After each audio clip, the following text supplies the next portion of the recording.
ಯದಾ ಯದಾ ಹಿ ಧರ್ಮಸ್ಯ ಗ್ಲಾನಿರ್ಭವತಿ ಭಾರತ ಅಭ್ಯುತ್ಥಾನಂ ಅಧರ್ಮಸ್ಯ ತದಾತ್ಮಾನಂ ಸೃಜಾಮ್ಯಹಂ ಪರಿತ್ರಾಣಾಯ ಸಾಧೂನಾಂ ವಿನಾಶಾಯ ಚತುಷ್ಕೃತಾಂ ಧರ್ಮ ಸಂಸ್ಥಾಪನಾರ್ಥಾಯ ಸಂಭವಾಮಿ ಯುಗೆ ಯುಗೆ.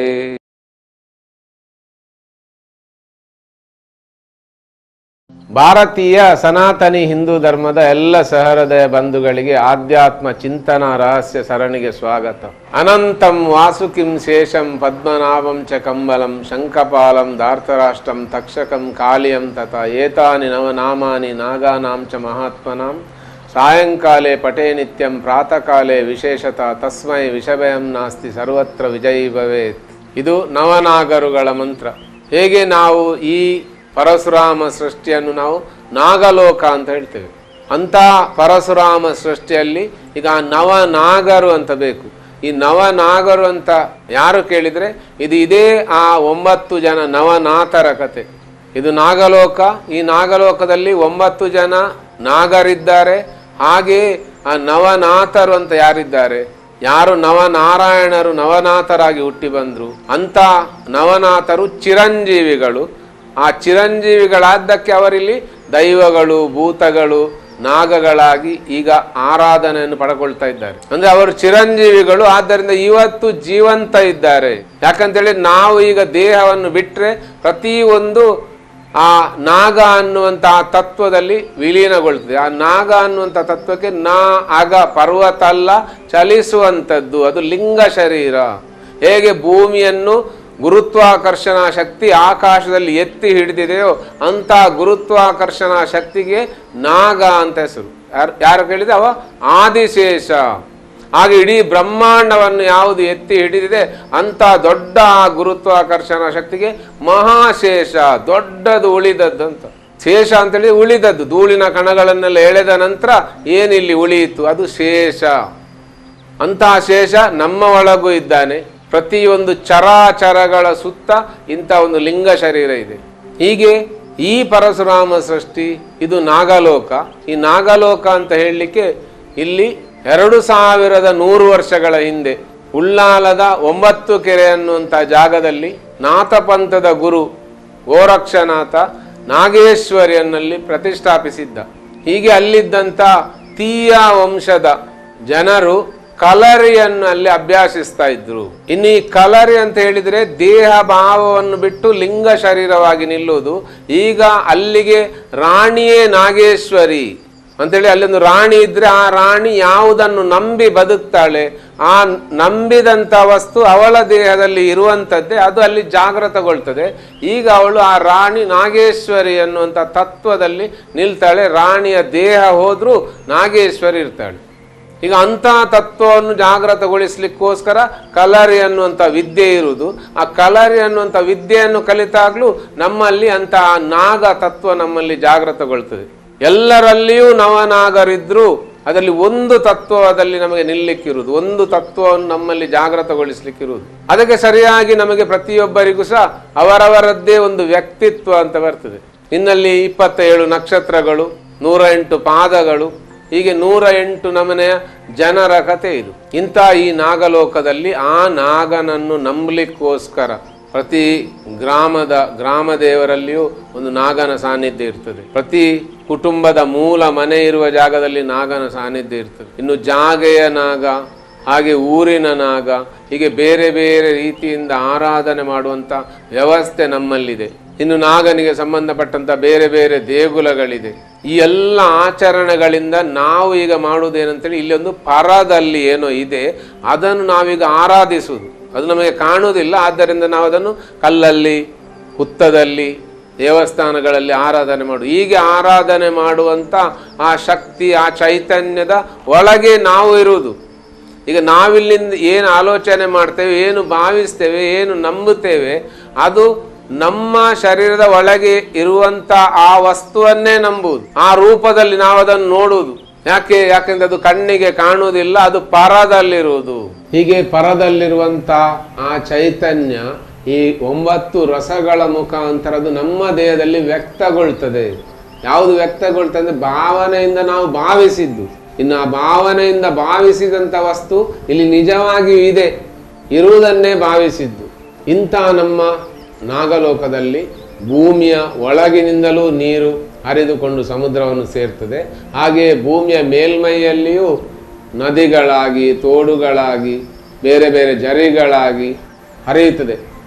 ಹೀಗೆ ಹರಿಯುವಾಗ ಸಮುದ್ರದಿಂದ ಅದು ಎಲ್ಲಿಂದ ಪ್ರಾರಂಭ ಆಯಿತು, ಅದು ಗುಡ್ಡದ ತುದಿಯವರೆಗೆ, ಪಶ್ಚಿಮ ಘಟ್ಟದವರೆಗೆ, ಗುಡ್ಡದ ತುದಿಯವರೆಗೆ ಹರಿಯುವಾಗ ಅಲ್ಲಿ ಯಾವುದು ಹರಿಯಿತು? ಮೇಲಿನಿಂದ ಕೆಳಗೆ ನೀರು ಹರಿದುಕೊಂಡು ಬಂದರೆ ವಿದ್ಯುತ್ ಕಾಂತೀಯ ತರಂಗ ಅನ್ನುವಂಥ ನಾಗ ಅದು ಕೆಳಗಿಂದ ಮೇಲಕ್ಕೆ ಹರಿಯುತ್ತದೆ.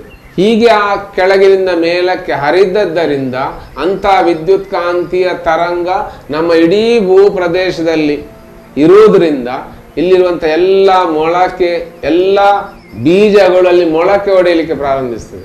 ಇಲ್ಲಿ ಬರೇ ನೀರು ಹಾಕಿ ಗಿಡ ಬೆಳೆಸುವುದಲ್ಲ, ಅದಕ್ಕೆ ಅಲ್ಲಿ ವಿದ್ಯುತ್ ಕಾಂತೀಯ ತರಂಗ ಬೇಕು. ಆ ತರಂಗವೇ ಇಲ್ಲಿ ನಾಗ.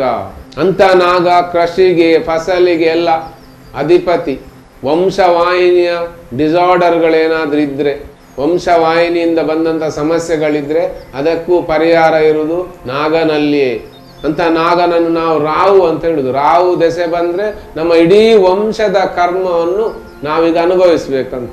ಇನ್ನು ಇದನ್ನೆಲ್ಲವನ್ನು ನಡೆಸಲಿಕ್ಕೆ ನಾಗಗಳಿಗೊಬ್ಬ ಅಧಿಪತಿ ಇದ್ದಾನೆ, ಅವ ದೇವಸೇನಾನಿ ಅಂತ. ಇಂಥ ಆ ದೇವಸೇನಾನಿ ನಮ್ಮ ಒಳಗೆ ಎಲ್ಲ ಜಾಗೃತಗೊಳ್ಳಿಕ್ಕೋಸ್ಕರ, ಇನ್ನು ಅದನ್ನು ನಂಬಲಿಕ್ಕೋಸ್ಕರ, ಅದನ್ನು ತಿಳಿಲಿಕ್ಕೋಸ್ಕರ ನಮಗೆ ಸುಬ್ರಹ್ಮಣ್ಯದಲ್ಲಿ ಸುಬ್ರಹ್ಮಣ್ಯನ ದೇವಸ್ಥಾನ ಇರುವುದು. ಇನ್ನು ಶಿವನಿಗೆ ಹೂವಿನ ಬಾಣ ಬಿಟ್ಟ ಮನ್ಮಥ ಅಂತ ಹೇಳಲಿಕ್ಕೆ ಅಲ್ಲಿ ಪುಷ್ಪಗಿರಿ ಇದೆ. ಹಾಗೆ 6 ಪಟ್ಟಿಯ ಕಲ್ಲುಗಳಿಂದಾದಂಥ ಕುಮಾರ ಪರ್ವತ ಇದೆ. ಇನ್ನು ಕೆಳಗಿರುವಂಥ ಸುಬ್ರಹ್ಮಣ್ಯನ ದೇವಸ್ಥಾನ, ಇನ್ನು ಅದಕ್ಕಿರುವಂಥ ಐತಿಹ್ಯವಾದಂಥ ಕಥೆಗಳು, ಇದೆಲ್ಲವೂ ನಮ್ಮ ಒಳಗೆ ಆ ತತ್ವವನ್ನು ಜಾಗೃತಗೊಳಿಸಲಿಕ್ಕೆ ಇರುವಂಥ ತತ್ವಗಳು. ಆ ಸಾನ್ನಿಧ್ಯದಲ್ಲಿ ಆ ಶಕ್ತಿಯಲ್ಲಿ ಜಾಗೃತವಾಗಿರ್ತದೆ.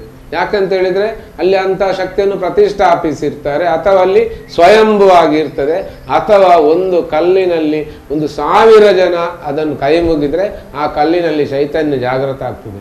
ಯಾಕೆ? ಇದೆಲ್ಲ ವಿಜ್ಞಾನ. ಇಂತಹ ಸುಬ್ರಹ್ಮಣ್ಯ ಕೃತಿಕಾ ನಕ್ಷತ್ರದಲ್ಲಿ ಹುಟ್ಟಿದ ಅಂತೇಳಿ ಅದರ ಹಿಂದೆ ತುಂಬಾ ಕಥೆಯೆಲ್ಲ ಇದೆ. ಆದ್ದರಿಂದ ಅವನಿಗೆ ಕಾರ್ತಿಕೇಯ ಅಂತ ಹೆಸರು.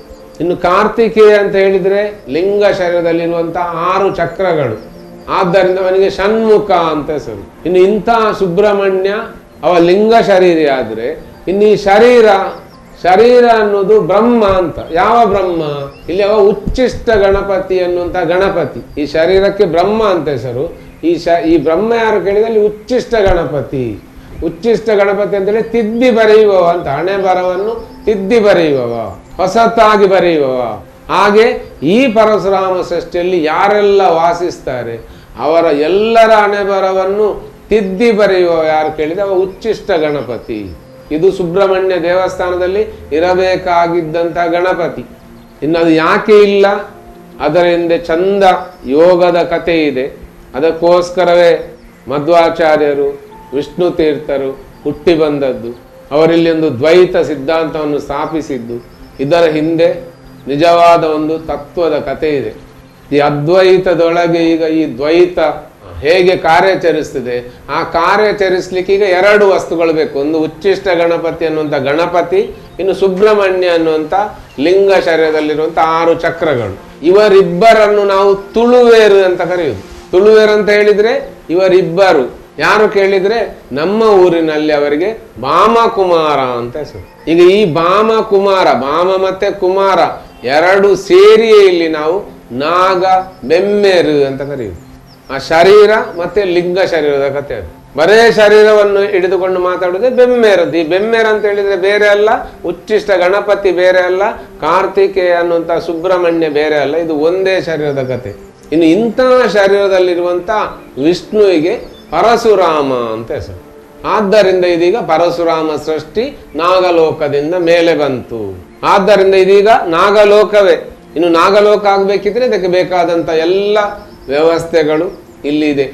ಇನ್ನು ನಾಗಲೋಕದಿಂದ ಮೇಲೆ ಬಂದಂಥ ಈ ಭೂಮಿಯನ್ನು ತಿದ್ದಿ ಬರೆಯುವ ಅಂತ ಹೇಳ್ತಾನಲ್ವಾ, ಏನು ಮಾಡ್ತಾನೆ? ಬೆಮ್ಮೆರು ಕುಡು ಅರಿ ಬಿತ್ತದು ಫಲವಂತಿಕೆಯನ್ನು ಕೊರಿಯೇ.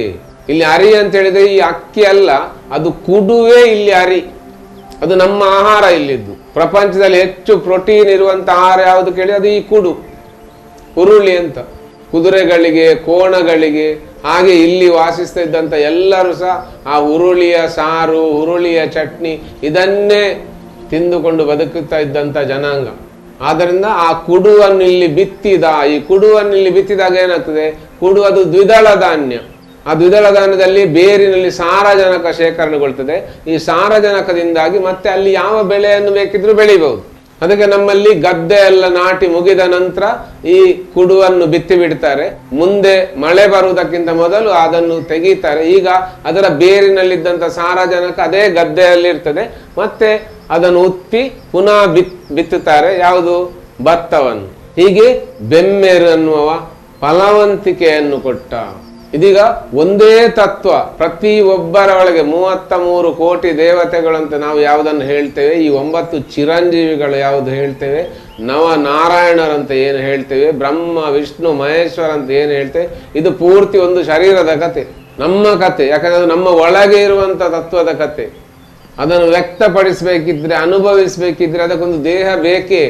ಯಾವಾಗ ನಮ್ಮ ಒಳಗೆ ಆ ನಾಗ ಶಕ್ತಿ, ನಾಗ ಚೈತನ್ಯ ಜಾಗೃತಗೊಳ್ತದೆ, ಆಗ ನಮ್ಮ ಈ ಶರೀರದಲ್ಲಿ ಧರ್ಮ ಸ್ಥಾಪನೆ ಆಗ್ತದೆ. ಆಗ ತಿದ್ದಿ ಬರೆಯಲಿಕ್ಕೆ ಬೆಮ್ಮೆರು ಅನ್ನುವಂತಹ ಬ್ರಹ್ಮನು ಬರ್ತಾನೆ, ಹಾಗೆ ಅಲ್ಲಿ ಸುಬ್ರಹ್ಮಣ್ಯನು ಬರ್ತಾನೆ, ಹಾಗೆ ಪರಶುರಾಮನು ಬರ್ತಾನೆ.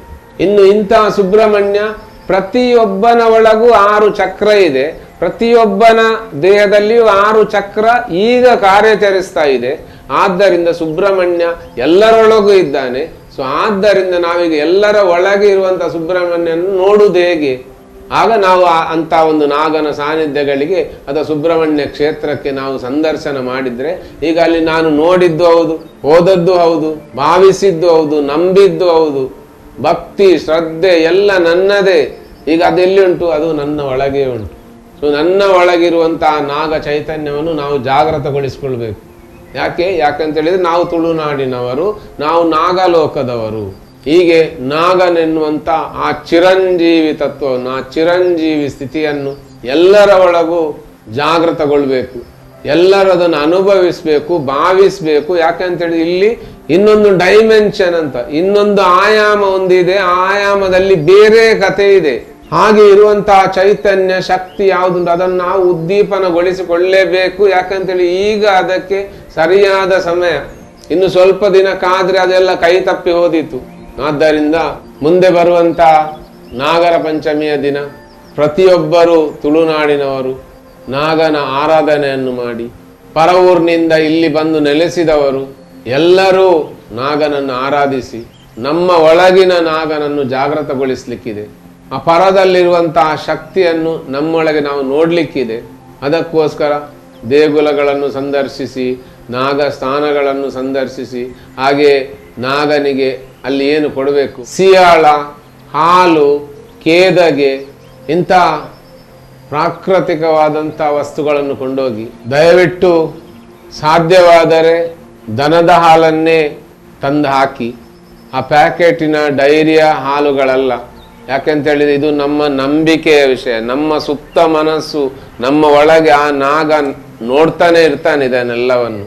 ನಿಮಗೆ ಹಾಲು ಸಿಗದಿದ್ರೆ ಸಿಯಾಳಾದ್ರೂ ಚಿಂತೆ ಇಲ್ಲ, ಹಾಲೇ ಹಾಕ್ಬೇಕನ್ನುವಂಥ ಜಿದ್ದಿಗೆ ಬಿದ್ದು ಆ ಪ್ಯಾಕೆಟ್ನ ಹಾಲು ಹಾಕಿ ಧರ್ಮವನ್ನೇ ಸ್ಥಾಪಿಸ್ಲಿಕ್ಕೋಸ್ಕರ ನಿಂತಂತ ಆ ಚೈತನ್ಯಗಳಿಗೆ ದ್ರೋಹ ಮಾಡಬೇಡಿ. ಯಾಕಂತ ಹೇಳಿದ್ರೆ ಅದು ಇರುವುದು ಸತ್ಯ.